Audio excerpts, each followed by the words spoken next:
जय हिंद दोस्तों। ताहिर एजुकेशन अड्डा में आपका बहुत बहुत स्वागत है। आज फिर हम लोग दरोगा का सेट प्रैक्टिस करेंगे और ये सेट प्रैक्टिस नंबर 13 होगा। 1 से लेकर 12 तक अपलोड कर दिया जा चुका है। अगर नहीं देखे हैं तो प्लीज़ जाकर देखिए। और एक बात मैं बता दूं, जितने भी क्वेश्चंस होते हैं सब एग्ज़ाम पैटर्न पर होते हैं और अपडेट होते हैं। तो चलिए स्टार्ट करते हैं आज का वीडियो। पहला प्रश्न है आपके सामने, सरंजामी प्रथा किससे संबंधित थी? बहुत ही ज़्यादा वीवीआई है, एकदम समझकर ऑप्शन आपके सामने है। 2 से 3 सेकंड का टाइम लेना आपने। तो सरंजामी प्रथा जो है मराठा भूराजस्व व्यवस्था से संबंधित है। देखिए 5 से 6 क्वेश्चन आपको समझने के लिए मिलेगा, एकदम अच्छा समझिएगा। मराठा साम्राज्य के संस्थापक पूछेगा तो कौन है? तो मराठा साम्राज्य के संस्थापक शिवाजी थे। शिवाजी क्या करते थे? चौथ नाम का एक टैक्स लेते थे। ठीक है, चौथ नाम का एक टैक्स लेते थे। होता क्या था, शिवाजी क्या करते थे, शिवाजी का जो राज है उसके अगल बगल राज्य पर हमला ना करने के लिए चौथ नाम का शिवाजी टैक्स लेते थे, जो कुल उपज का 1/4 होता था। ठीक है, अगल बगल राज देता था इनको, क्योंकि ये अगल बगल राज्य पर हमला ना करने के लिए चौथ नाम का टैक्स लेते थे, जो कुल उपज का 1/4 होता था। इसी चौथ से 4/5 वो क्या करते थे, सैनिकों के लिए खर्च के लिए निकाल देते हैं। ठीक है, चौथ तो 1/4 हो गया। आई 1/4 में से 4/5 क्या कर देते हैं, सैनिकों के खर्च के लिए निकाल देते हैं। इसे ही सरंजामी प्रथा कहा गया है, ये ध्यान रखना आपने।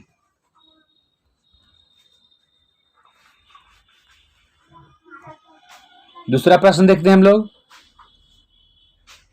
शिवाजी के अष्टप्रधान का जो सदस्य विदेशी मामलों की देखरेख करता था वह था। देखिए ध्यान समझिएगा, अष्टप्रधान क्वेश्चन आएगा। अष्टप्रधान किससे संबंधित है? तो शिवाजी के दरबार से संबंधित है। होता क्या था, 8 प्रशासनिक अधिकारी होते थे शिवाजी के दरबार में, जिसे अष्टप्रधान कहा गया है। बहुत इंपॉर्टेंट है, कौन कौन है देख लीजिए एक झलक। एक होता था पेशवा, पेशवा यानी प्रधानमंत्री। एक होता था आमत्य, आमत का मतलब होता था भू राजस्व अधिकारी। तीसरा होता था वकायनविस, इसका मतलब होता था गुप्त विभाग का जो प्रमुख होता था उसको वकायनविस कहा गया है। चौथे होते थे चिटनीस, ये क्या करते थे, राजा को पड़ोसी राज्य का पत्र पढ़कर सुनाते थे, चिटनीस। पांचवें होते थे सर ए नौबत, ये सेना का प्रमुख अधिकारी होता था। सतवें होते थे पंडित राव, धार्मिक मामलों के प्रमुख होते थे पंडित राव, ये ध्यान रखना। आठवें होते थे विदेश मंत्री या विदेश मामलों के देखरेख करने वाले, उसको बोलते थे दवीर, दवीर या सुमंत। ये देखिएगा, सुमंत अगर ना रहे ऑप्शन में तो दवीर मारिएगा। दवीर विदेश मंत्री जिसको बोलिए, विदेश मामलों के अधिकारी बोलिए, देखरेख करने वाले, उसको दवीर बोला जाता था अष्टप्रधान में, या सुमंत बोला जाता था। दोनों में कोई ऑप्शन रहेगा मारिएगा। और 9 में हो गए न्यायाधीश, जो न्याय के प्रमुख अधिकारी होते थे। तो अष्टप्रधान किससे संबंधित है? शिवाजी से संबंधित है, ये ध्यान रखना आपने। नेक्स्ट प्रश्न है, मंगल पांडे जिसने अकेले 1857 में विद्रोह का सूत्रपात किया था वो संबंधित है। देखिए 6 से 7 क्वेश्चन इससे मिलेगा। एक बार मैं बात बता दूं, सिर्फ सेट मारने से फायदा नहीं है जब तक आपको एक्स्ट्रा फैक्ट समझ में नहीं आएगा। ये थोड़ा सा क्वेश्चन घुमाएगा, फंस जाएगा, इसलिए एक्स्ट्रा फैक्ट जो बताते हैं एकदम गौर समझिए। देखिए 1857 की क्रांति की बात किया जाए, ठीक है, तो इसका अगर बहुत से कारण थे, लेकिन जो मुख्य कारण बताया जाता है चर्बी वाला कारतूस। ठीक है, क्योंकि चर्बी वाला जो कारतूस था उसको मुंह से खींचकर फेंकना पड़ता था, और अंग्रेजों ने इसमें सुअर और गाय की चर्बी मिला दी थी। इसमें सैनिक हिंदू और मुसलमान सब सैनिक थे। हिंदू के लिए गाय पवित्र है और मुसलमान के लिए सुअर हराम है, इसलिए दोनों को धर्म भ्रष्ट करने के लिए ये काम किया था। ठीक है, चर्बी वाला कारतूस। इसका विरोध करते हुए मंगल पांडे को 29 मार्च 1857 को मंगल पांडे को पकड़ लिया गया। ठीक है, और 8 अप्रैल 1857 को उनको फांसी दे दी गई थी। मंगल पांडे को फांसी कब हुई थी? तो 8 अप्रैल 1857 को। पकड़ा कब गया था? 29 मार्च 1857 को, ये ध्यान रखना आपने। किस रेजिमेंट के सिपाही थे? तो ये थे 34वीं बंगाल इन्फेंट्री के सिपाही थे। ठीक है, 34वीं नेटिव इन्फेंट्री जो बंगाल संबंधित था, इनके ये सिपाही थे। और 1857 के विद्रोह का प्रतीक पूछेगा तो कमल और चपाती। 1857 के विद्रोह का प्रतीक क्या है? तो कमल और चपाती है। और क्वेश्चन एक और है कि 1857 के विद्रोह का नारा क्या था? बहादुर शाह की जय हो, अंग्रेजों की क्षय हो। ठीक है, याद रखना, बहादुर शाह की जय करो, अंग्रेजों की क्षय करो, ये ध्यान रखना आपको। और क्वेश्चन पूछेगा कि 1857 के समय गवर्नर कौन थे? तो लॉर्ड कैनिंग थे। और उस समय इंग्लैंड के प्रधानमंत्री कौन थे? तो लॉर्ड पॉमस्टेन थे। ये ध्यान रखना आपने।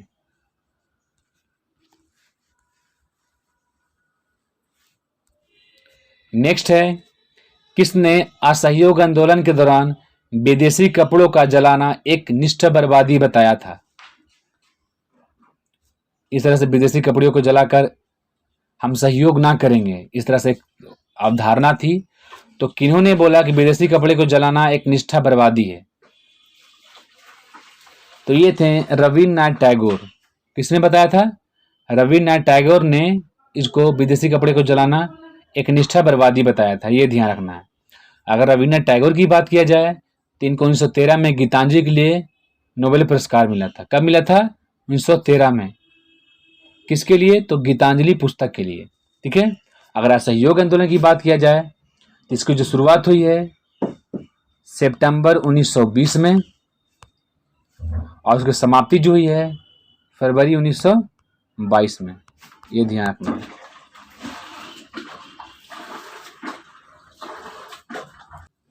नेक्स्ट है, इनमें से किस प्रख्यात समाज सुधारक ने ज्ञान योग, कर्म योग तथा राजयोग नामक पुस्तकें लिखी हैं? बहुत ही ज्यादा इंपॉर्टेंट है। क्वेश्चन आएगा, ज्ञान योग, कर्म योग और राजयोग नामक पुस्तकें किसने लिखी है? ऑप्शन आपके सामने है, 2 से 3 सेकंड का टाइम लीजिए। तो इस पुस्तक को लिखे हैं स्वामी विवेकानंद ने। किसने लिखा है?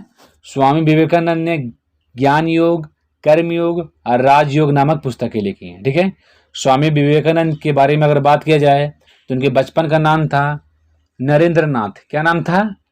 नरेंद्रनाथ। इनके बचपन का नाम था नरेंद्रनाथ, याद रखिएगा। किसके? तो स्वामी विवेकानंद के। स्वामी विवेकानंद ने रामकृष्ण मिशन की स्थापना 1897 में की थी। ठीक है। रामकृष्ण मिशन की स्थापना 1897 में किसने की थी? स्वामी विवेकानंद ने। कहाँ की थी? तो कलकत्ता के बेलूर मठ में। यह ध्यान रखना आपने। नेक्स्ट है, विद्युत सेल बदलता है। ऑप्शन आपके सामने है, इसमें 2 से 3 सेकंड का टाइम लीजिए, कंफ्यूज मत होइएगा। तो विद्युत सेल की बात किया जाए तो विद्युत सेल जो है रासायनिक ऊर्जा को विद्युत ऊर्जा में कन्वर्ट करता है। किसमें? रासायनिक ऊर्जा को विद्युत ऊर्जा में कन्वर्ट करता है। कौन करता है? तो विद्युत सेल। जस्ट घुमा के पूछ देगा कि रासायनिक ऊर्जा को विद्युत ऊर्जा में कौन कन्वर्ट करता है? तो विद्युत सेल। अगर फिर पूछ देगा कि विद्युत सेल का काम क्या है, तो रासायनिक ऊर्जा को विद्युत ऊर्जा में। दोनों तरह से क्वेश्चन पूछता है, ये ध्यान रखना आपने। नेक्स्ट क्वेश्चन है, लॉ ऑफ फ्लोटिंग सिद्धांत की खोज किसने की थी? ऑप्शन आपके सामने है। देखिए, लॉ ऑफ फ्लोटिंग बोलिए या तैरने का नियम बोलिए, ये जो है आर्किमिडीज सिद्धांत से ही होता है। ठीक है। क्वेश्चन आएगा तैरने का नियम, फिर भी आर्किमिडीज सिद्धांत, लॉ ऑफ फ्लोटिंग, फिर भी आर्किमिडीज सिद्धांत।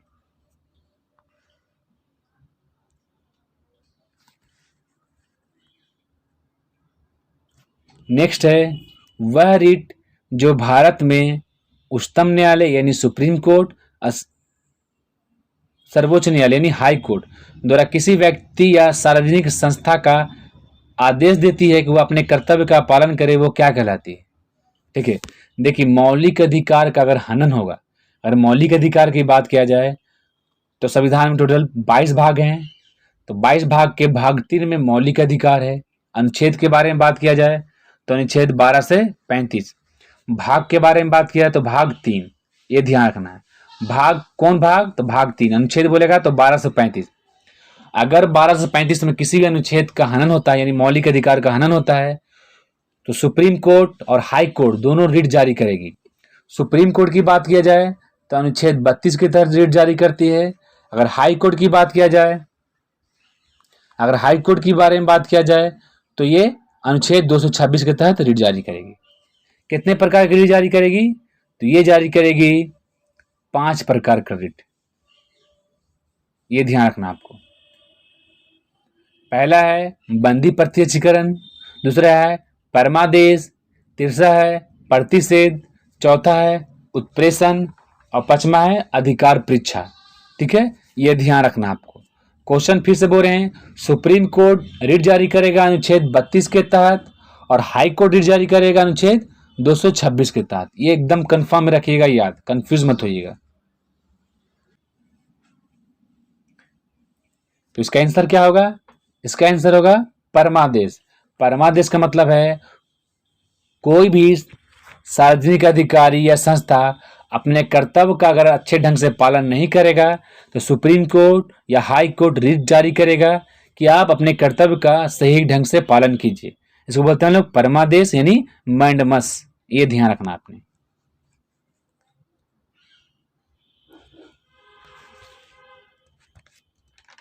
नेक्स्ट है काजीरंगा किस लिए जाना जाता है?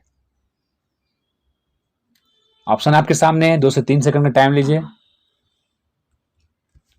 तो काजीरंगा है कहाँ? तो यह है असम में। किस लिए जाना जाता है? तो यह जाना जाता है एक सींग वाले गेंडा के लिए। किसके लिए? एक सींग वाले गेंडा के लिए जाना जाता है काजीरंगा। कहाँ है काजीरंगा अभयारण्य? तो यह है असम में है। कहाँ है? असम में। ये देखिए काजीरंगा अभयारण्य को 1985 में, कब? 1985 में यूनेस्को ने विश्व धरोहर में शामिल किया है। ये ध्यान रखना आपने।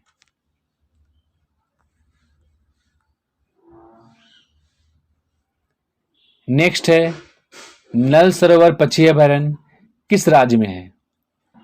ऑप्शन आपके सामने है, 2 से 3 सेकंड का टाइम लीजिए। तो ये है नल सरोवर पक्षी अभयारण्य गुजरात में है। यहाँ जल पक्षी मिलता है ज्यादा। ठीक है, तो नल सरोवर पक्षी अभयारण्य कहाँ है? तो गुजरात में। ये ध्यान रखना आपने। बहुत ज्यादा इंपॉर्टेंट क्वेश्चन है ये। हाल ही में यूपी सरकार ने काकोरी कांड का नाम बदलकर क्या रखा है?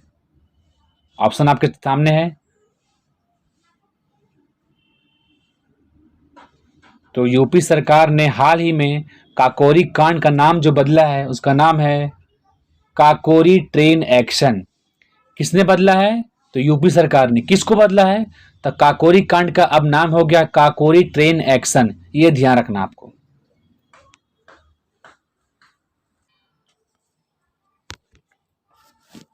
अब थोड़ा जान लीजिए काकोरी कांड के बारे में, ये है क्या। देखिए 9 अगस्त, क्वेश्चन बहुत पूछता है ये, 9 अगस्त 1925 को, ठीक है, एक ट्रेन जो है सहारनपुर से लखनऊ जाती है, 8 डाउन ट्रेन। ठीक है, कौन सी ट्रेन? 8 down train. कहाँ से? तो सहारनपुर से लखनऊ जाती है। ठीक है, उसमें सरकारी खजाना होता है। भारतीय क्रांतिकारी क्या करते हैं, उस खजाने को काकोरी नामक स्थान पर लूट लेते हैं। कहाँ? काकोरी नामक स्थान पर लूट लेते हैं, इसलिए इसको काकोरी कांड कहा गया है। इसमें कौन कौन शामिल हैं?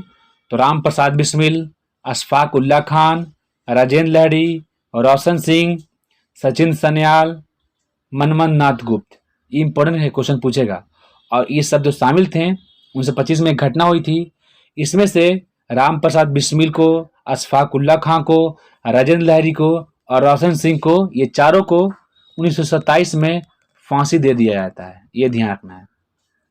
उसमें एक बचते हैं सचिन सन्याल, उनको आजीवन कारावास दे दिया जाता है। और एक बचते हैं मनमथ नाथ गुप्त, उनको 14 वर्ष की कैद होती है। तो इसी काकोरी कांड का नाम अब नाम बदलकर यूपी सरकार ने काकोरी ट्रेन एक्शन कर दिया है।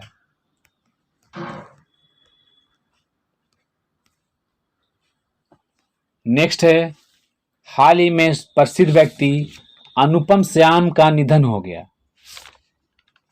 उनका संबंध किससे था? बहुत ज्यादा इंपॉर्टेंट है, आप लोग सब इनको जानते भी हैं। इनकी मृत्यु हाल में हुई है 8 अगस्त, अगर इनकी मृत्यु का डेट है इनकी 8 अगस्त 2021 को, ये हाल ही में हुआ है। ठीक है। क्वेश्चन आएगा अनुपम श्याम का संबंध है, तो ये थे अभिनेता। ठीक है। आप एक सीरियल देखे होंगे मन की आवाज प्रतिज्ञा, उनमें ठाकुर सज्जन सिंह का रोल किए हैं। ये मन की आवाज प्रतिज्ञा में ठाकुर सज्जन सिंह का रोल किए हैं कौन? अनुपम श्याम। उन्हीं का 8 अगस्त 2021 में इनकी डेथ हो जाती है। इनका संबंध अभिनेता से, यानी ये अभिनेता थे।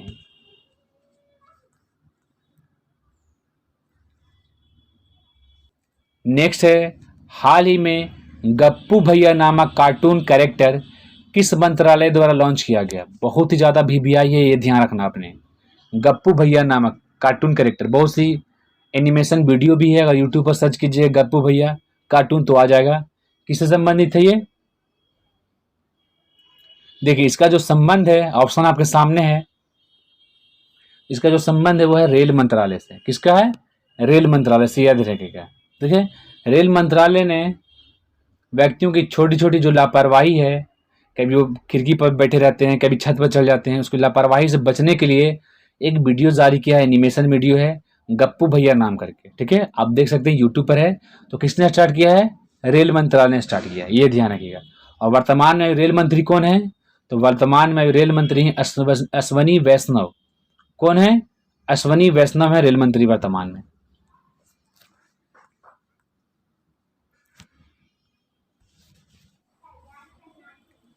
नेक्स्ट क्वेश्चन है, रात के समय तारों का टिमटिमाना किसके कारण होता है? बहुत ही अच्छा क्वेश्चन है ये। ऑप्शन आपके सामने है, 2 से 3 सेकंड का टाइम लगाना आपने। तो तारों का जो टिमटिमाना होता है वो होता है वायुमंडलीय अपवर्तन के कारण। किस कारण? वायुमंडलीय अपवर्तन के कारण होता है, ये ध्यान रखना आपने। नेक्स्ट है, प्रदूषण के सूचकांक SPM का पूर्ण रूप क्या है? बहुत ही अच्छा क्वेश्चन है ये। प्रदूषण का जो सूचकांक है SPM, उसका पूर्ण रूप क्या है? 2 से 3 सेकंड का टाइम लीजिए, ऑप्शन आपके सामने है। ये होता है इसका सस्पेंडेड पार्टिकुलेट मैटर। क्या होता है? Suspended particulate matter. ये क्वेश्चन बहुत ही ज्यादा इंपॉर्टेंट है, एक ध्यान रखना है। SPM सस्पेंडेड पार्टिकुलेट मैटर, ये ध्यान रखना आपको। नेक्स्ट है, हाल ही में प्रसिद्ध व्यक्ति बालाजी तांबे का 81 वर्ष की उम्र में निधन हो गया। ये कौन थे बालाजी तांबे? बहुत अभी चर्चा में रहे हैं। हमारे देश के प्रधानमंत्री ने भी शोक जताया इनके निधन पर। तो बालाजी जो तांबे हैं, ऑप्शन आपके सामने है, ये थे आयुर्वेदाचार्य। कौन थे? आयुर्वेदाचार्य थे। इनकी जो डेथ हुई है 10 अगस्त 2021 में हुई है, ये ध्यान रखना आपने। ठीक है, क्वेश्चन आएगा कि बालाजी तांबे का संबंध किससे है? तो ये आयुर्वेदाचार्य थे। कब इनकी डेथ हुई है? तो 10 अगस्त को हुई है। नेक्स्ट है, सास बहु मंदिर स्थित है कहाँ? ऑप्शन आपके सामने है, बहुत ही अच्छा क्वेश्चन है ये। सास बहु मंदिर कहाँ स्थित है? देखिए सबसे पहले इसको समझिएगा, इसका जो निर्माण कराया मंदिर का, कछवाहा वंश के शासक थे महीपाल। कौन थे? कछवाहा वंश के शासक थे महीपाल। उन्होंने ही अपनी पत्नी और बहू के लिए इस मंदिर का निर्माण कराया था, इसलिए इसको सास बहु मंदिर के नाम से जाना जाता है। यह कहाँ? तो ये जो है राजस्थान के उदयपुर में है। कहाँ है? राजस्थान के उदयपुर शहर में है ये सास बहु मंदिर, ये ध्यान रखना आपने। नेक्स्ट है, सिंधु सभ्यता निम्नलिखित में से किस युग में पड़ता है? बहुत ही अच्छा क्वेश्चन है ये। ऑप्शन आपके सामने है कि सिंधु सभ्यता किस युग में पड़ता है? तो ये जो है आदि ऐतिहासिक युग में पड़ता है। किस युग में? आदि ऐतिहासिक काल में सिंधु सभ्यता पड़ता है। देखिए सिंधु सभ्यता को सिंधु सभ्यता, हड़प्पा सभ्यता, द्राविड़ सभ्यता, कांस्य युगीन सभ्यता, इतने सभ्यताओं के नाम से जाना जाता है। ठीक है, अगर बोले कांस्य कैसा, सिंधु सभ्यता कैसा सभ्यता था?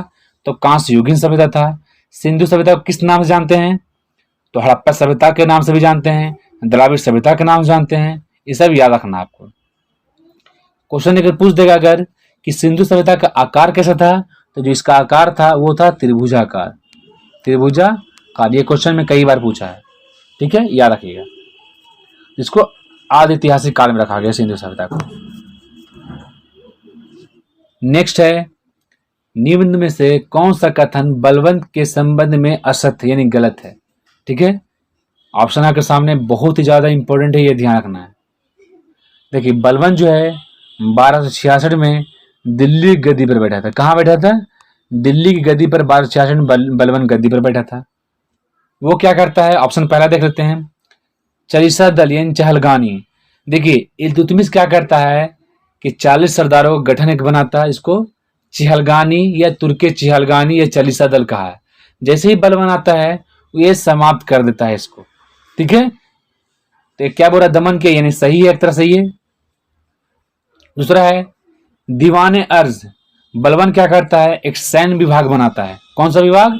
सैन्य विभाग। इसका नाम क्या रखता है? दीवाने अर्ज। ये भी एक सही है एकदम, ये भी सही है। और क्या करता है? कानून व्यवस्था को सुचारू ढंग से चलाने के लिए बलवान लौह एवं रक्त की नीति को अपनाता है। किसको बनाता है? लौह एवं रक्त। तीनों सही है, इनमें से कोई नहीं, यानी तीनों सही है आंसर। ये ध्यान रखना, कोई भी गलत नहीं है, ये ध्यान रखना आपने।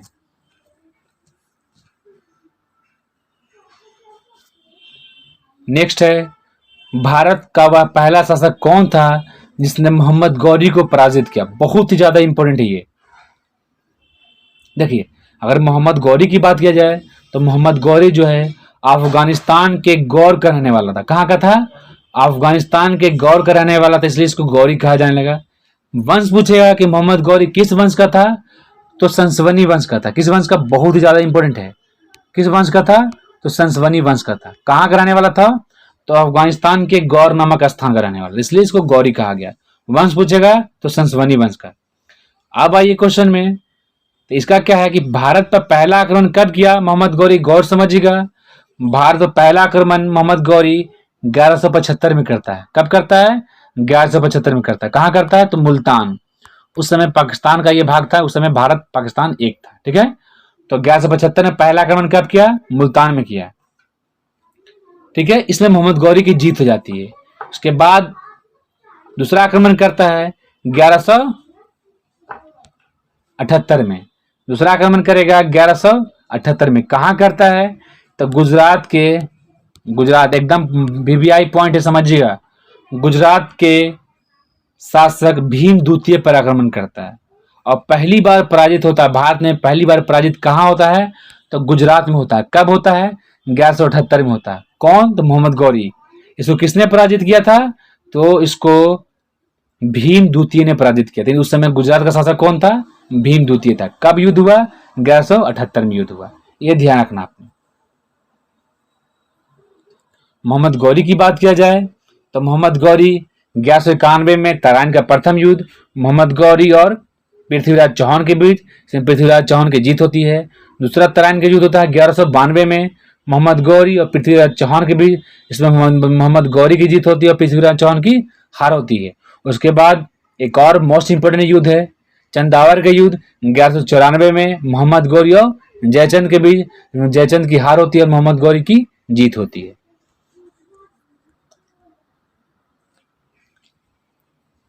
नेक्स्ट है, अपनी धुरी पर सूर्य की ओर अधिक झुकाव के कारण निम्न में से कौन सा ग्रह लेटा हुआ ग्रह के उपनाम से जाना जाता है?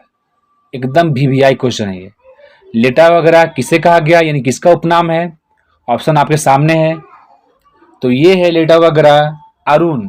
कौन सा है? अरुण। इसको हम लोग यूरेनस के नाम से जानते हैं। तो अरुण को लेटा हुआ ग्रह के नाम से जाना जाता है। इसकी खोज हुई है 1781 में। अरुण की खोज कब हुई है? तो 1781 में। किसके द्वारा हुई है? तो विलियम हार्वे के द्वारा। किसके द्वारा? विलियम हार्वे के द्वारा हुई है। कब? तो 1781 में। यह ध्यान रखना। और सबसे मेन पॉइंट है इसका कि जो अरुण है वो क्या करता है? अपने अक्ष पर पूरब से घूमता है, पूरब से पश्चिम की ओर घूमता है। यह ध्यान रखिएगा, बहुत ज्यादा इंपॉर्टेंट है ये। पूरब से पश्चिम की ओर घूमता है ये अरुण, ये ध्यान रखना है। और एक और भी आई है, अरुण का सबसे बड़ा उपग्रह कौन है? तो अरुण का जो सबसे बड़ा उपग्रह है वो है टाइटेनिया। कौन है?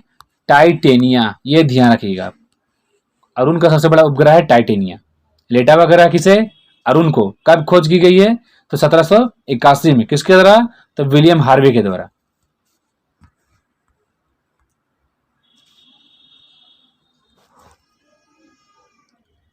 नेक्स्ट प्रश्न है, संविधान पांडुलिखन समिति का निम्न से कौन सदस्य नहीं था। बहुत ही ज्यादा इंपॉर्टेंट है, ध्यान समझिएगा। ऑप्शन आपके सामने है। देखिए, पांडुलेखन समिति को प्ररूप समिति के नाम से भी जानते हैं। कौन सी समिति, प्ररूप समिति के नाम से भी जानते हैं। ठीक है, इसलिए इस कंफ्यूजन नहीं होना है। अगर पांडुलेखन समिति देगा तो प्ररूप समिति समझिएगा।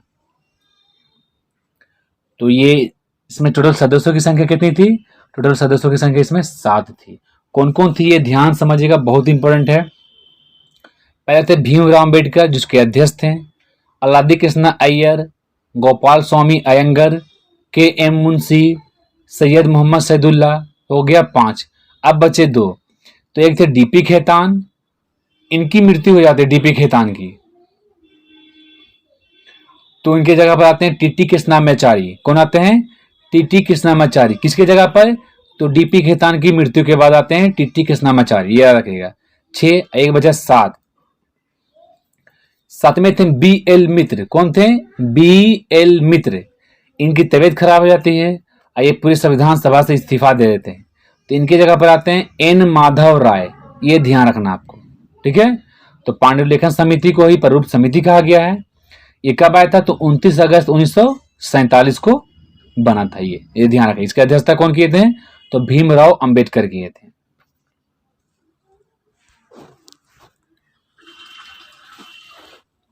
नेक्स्ट है, फ्रेंच ओपन 2021 का पुरुष एकल खिताब। कौन सा, पुरुष एकल खिताब किसने जीता, यह ध्यान रहेगा। फ्रेंच 2021 का पुरुष एकल खिताब किसने जीता। ऑप्शन आपके सामने है, 2 सेकंड का टाइम लीजिए। तो फ्रेंच ओपन 2021 का पुरुष एकल खिताब है नोवाक जोकोविच। किसने जीता, नोवाक जोकोविच। ये ध्यान रखेगा। किस देश के नोवाक जोकोविच, तो सर्बिया के हैं। जितना बार रिलेट कीजिएगा उतना बार याद होता है। अगर ये फ्रेंच ओपन 2021 में महिला एकल पूछेगा तो हो जाएगा बारबोरा क्रोजिकोवा। कौन हो जाएंगी, बारबोरा क्रोजिकोवा। कहाँ की हैं, तो चेक गणराज्य की हैं। ये ध्यान रखना आपने।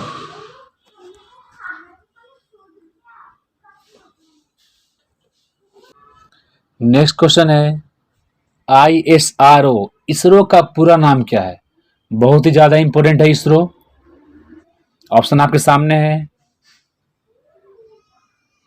इसरो का पूरा नाम है इंडियन स्पेस रिसर्च ऑर्गेनाइजेशन। क्या है, इंडियन स्पेस रिसर्च ऑर्गेनाइजेशन। ये ध्यान रखिएगा।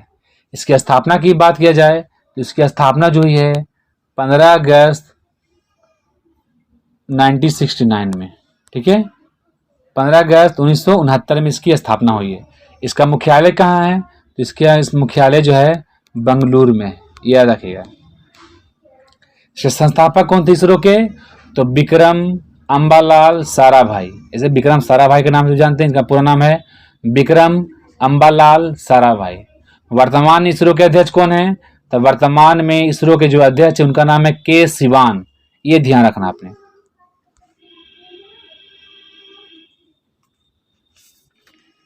नेक्स्ट है, बाबरनामा मूल रूप से लिखा गया है। बहुत ज्यादा इंपॉर्टेंट है, ध्यान समझिएगा। देखिए, बाबरनामा की बात की जाए तो बाबर ने अपनी आत्मकथा बाबरनामा लिखी। खुद से अपनी आत्मकथा बाबरनामा लिखी है। ठीक है, अगर बाबर की बात किया जाए तो बाबर का जो जन्म हुआ है वो 14 फरवरी 1483 को हुआ है। ये ध्यान रखना। कहाँ हुआ है, तो फरगना में हुआ है। फरगना है कहाँ, उज्बेकिस्तान में। ये ध्यान रखिएगा। कब जन्म हुआ है, तो 14 फरवरी 1483 को। कहाँ, तो फरगना में। इनके पिता का नाम था उमर शेख मिर्जा। उमर शेख मिर्जा। इनकी माता का नाम था कुतुब निगार खानम। ठीक है, पिता का नाम था उमर शेख मिर्जा, माँ का नाम था कुतुब निगार खानम। ठीक है, तो पिता की तरफ से बाबर तैमूर वंश का था। किस वंश से था, पिता की तरफ से बाबर तैमूर वंश का था और माँ की तरफ से बाबर मंगोल वंश का था। ये ध्यान रखिएगा। ठीक है, क्वेश्चन पूछता है बहुत, ठीक है। तो याद रखिएगा, पिता की तरफ से बाबर तैमूर वंश का था, तैमूर वंश का 5वां वंश था, और माँ की तरफ से मंगोल वंश का 14वां वंश था बाबर। ये ध्यान रखिएगा, ठीक है। तो बाबर ने अपनी आत्मकथा बाबर तुर्की भाषा में लिखा था। कौन भाषा में? तुर्की भाषा में, याद रखिएगा। और एक और बात बता दूं कि बाबरनामा का अंग्रेजी में अनुवाद श्रीमती बेबरिज ने किया है। किसने किया है? श्रीमती बेबरिज ने किया है। हिंदी में अनुवाद सैयद अहमद हुसैन ने किया है, और इसका जो फारसी में अनुवाद अब्दुल रहीम खान खाना ने किया है। तो चलिए, आज का वीडियो 25 क्वेश्चन का ही था। प्लीज अपना स्कोर बताया कीजिए कितना है, और प्लीज नए हैं तो चैनल को सब्सक्राइब कीजिए। फिर मिलते हैं हम लोग नेक्स्ट वीडियो में। जय हिंद।